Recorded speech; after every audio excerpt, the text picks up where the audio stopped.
आज हम देखेंगे मध्यकालीन भारत में मुगल साम्राज्य। कहा गया है कि मुगल वंश का संस्थापक बाबर था। बाबर एवं उत्तरवर्ती मुगल शासक तुर्क एवं सुन्नी मुसलमान थे। बाबर ने मुगल वंश की स्थापना के साथ ही पातशाही की स्थापना की, जिसके तहत शासक को बादशाह कहा जाता था। बाबर 1526 से 1530 ईस्वी तक भारत में शासन करता है। आगे हम देखते हैं कि बाबर का जन्म फरवरी 1483 ईस्वी में हुआ था। इसके पिता उमर शेख मिर्जा फरगाना नामक छोटे राज्य के शासक थे। बाबर फरगाना की गद्दी पर 8 जून 1494 ईस्वी में बैठा। बाबर ने 1507 ईस्वी में बादशाह की उपाधि धारण की, जिसे अब तक किसी तैमूर शासक ने धारण नहीं की। बाबर के 4 पुत्र थे, हुमायूं, कमरान, अस्करी तथा हिंदाल।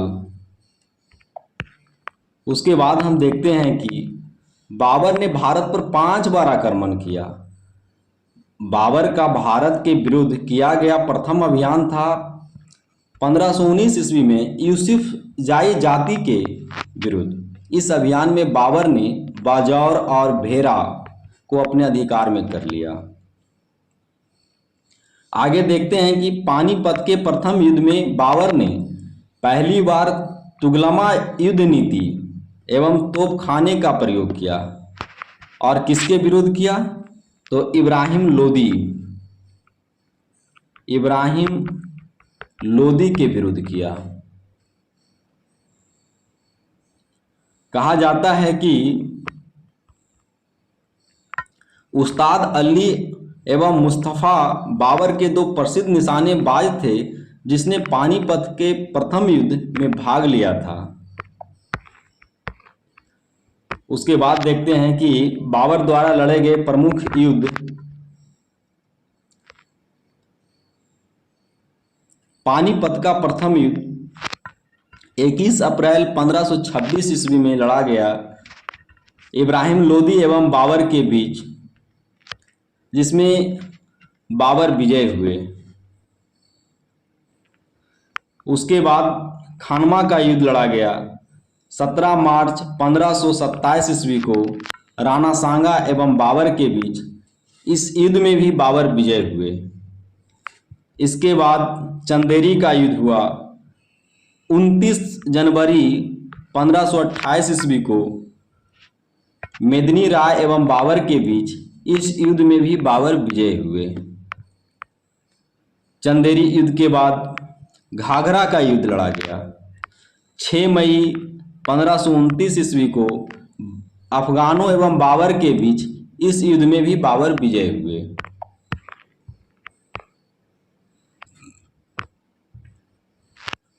उसके बाद हम देखते हैं कि इब्राहिम लोदी मध्यकाल का प्रथम शासक था जो युद्ध स्थल में मारा गया।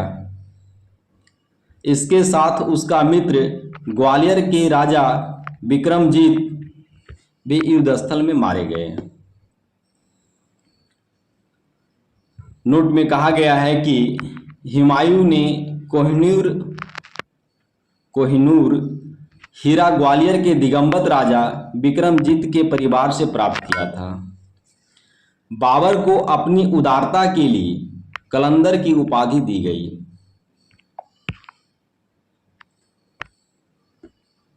उसके बाद हम देखते हैं कि खानवा युद्ध में बाबर ने राणा सांगा के खिलाफ जिहाद का नारा दिया और युद्ध में विजय के बाद गाजी की उपाधि धारण की।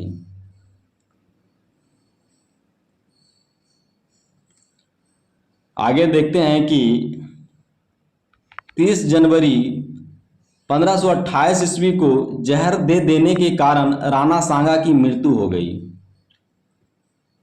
बाबर ने बंगाल के शासक नुसरत शाह के साथ 6 मई 1529 ईस्वी को एक दूसरे की संप्रभुता का सम्मान करने का वादा करते हुए एक संधि की, जिसके अनुसार नुसरत शाह ने अफगान विरोधियों को शरण न देने का वचन दिया।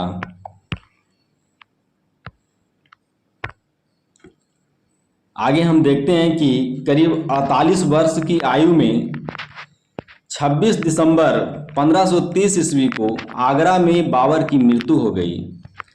प्रारंभ में बाबर के शव को आगरा के आराम बाग में दफनाया गया। बाद में काबुल में उसके द्वारा चुने गए स्थान पर दफनाया गया था।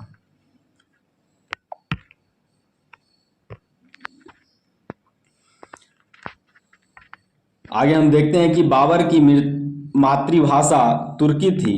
बाबर की मातृभाषा जो थी तुर्की थी, लेकिन वह अरबी और फारसी का भी अच्छा ज्ञाता था। बाबर ने अपनी आत्मकथा बाबरनामा तुर्की भाषा में की।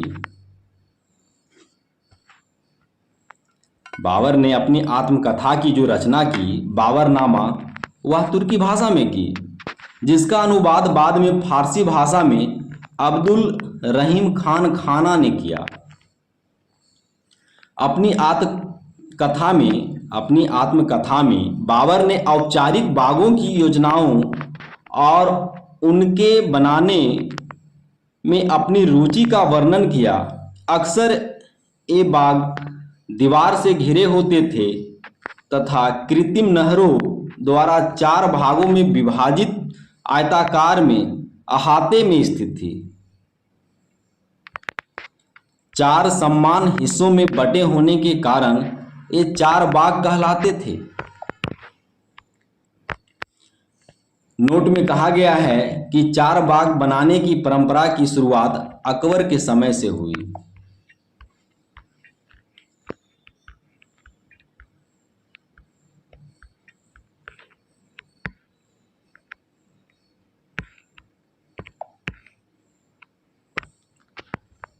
बाबर को मुबैयान नामक पद शैली का भी जन्मदाता माना जाता है। बाबर प्रसिद्ध नक्शबंदी सूफी ख्वाजा अबैदुल्लाह अहरार का अनुयायी था। बाबर का उत्तराधिकारी बाबर का बड़ा पुत्र या बड़ा बेटा हुमायूं हुआ।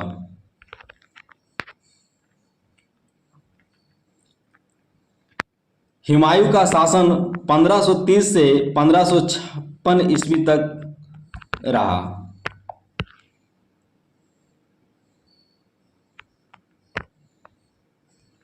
कहा जाता है कि नसीरुद्दीन हुमायूं 29 दिसंबर 1530 ईस्वी को आगरा में 23 वर्ष की अवस्था में सिंहासन पर बैठा। गद्दी पर बैठने से पहले हुमायूं बदखसा का सूबेदार था। कहाँ का सूबेदार था? बदखसा का सूबेदार था। अपने पिता के निर्देश के अनुसार हुमायूं ने अपने राज्य का बंटवारा अपने भाइयों में कर दिया। इसने कामरान को काबुल और कंधार, मिर्जा अक्सरी को संभल, मिर्जा हिंदाल को अलवर एवं मेवाड़ की जागीरें दी। अपने चचेरे भाई सुलेमान मिर्जा को हुमायूं ने बदखसा प्रदेश दिया, जहां खुद हुमायूं वहां का सूबेदार था।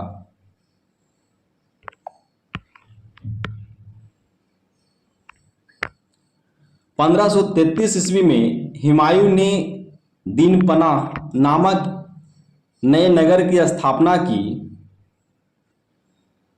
दीनपनाह नामक नए नगर की स्थापना की। चौसा का युद्ध 25 जून 1539 ईस्वी को चौसा का युद्ध 25 जून 1539 ईस्वी में शेर खां एवं हुमायूं के बीच हुआ। इस युद्ध में शेर खां विजयी रहा। इसी युद्ध के बाद शेर खां ने शेरशाह की पदवी ग्रहण कर ली। उसके बाद बिलग्राम या कन्नौज युद्ध, बिलग्राम या कन्नौज युद्ध जो होता है 17 मई 1540 ईस्वी में शेर खां एवं हुमायूं के बीच हुआ। इस युद्ध में हुमायूं पराजित हुए। शेर खां ने आसानी से आगरा एवं दिल्ली पर कब्जा कर लिया।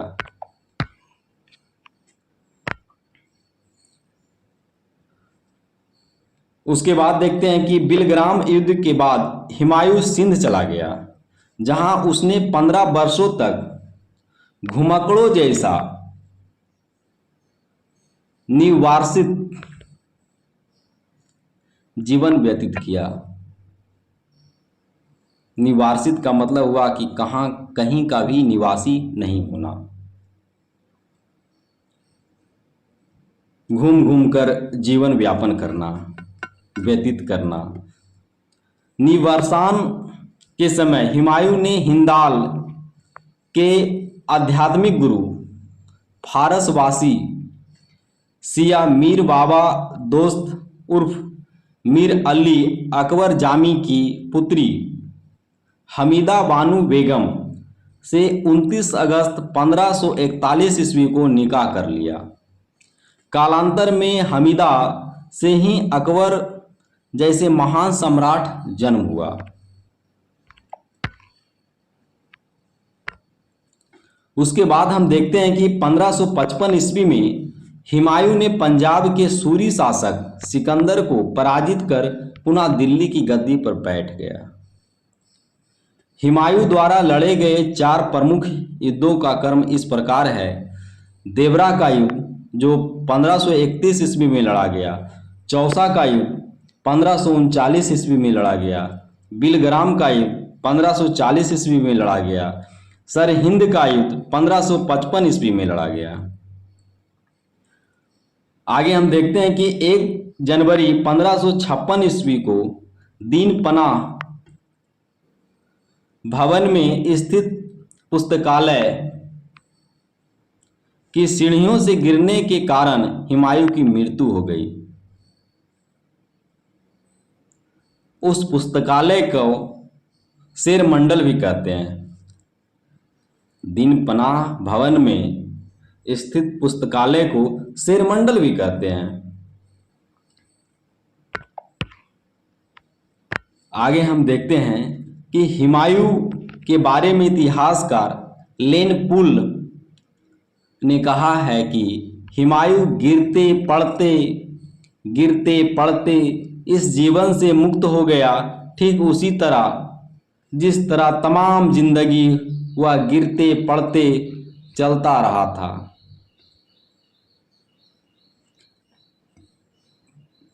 हुमायूं नामा की रचना गुलबदन बेगम ने की थी।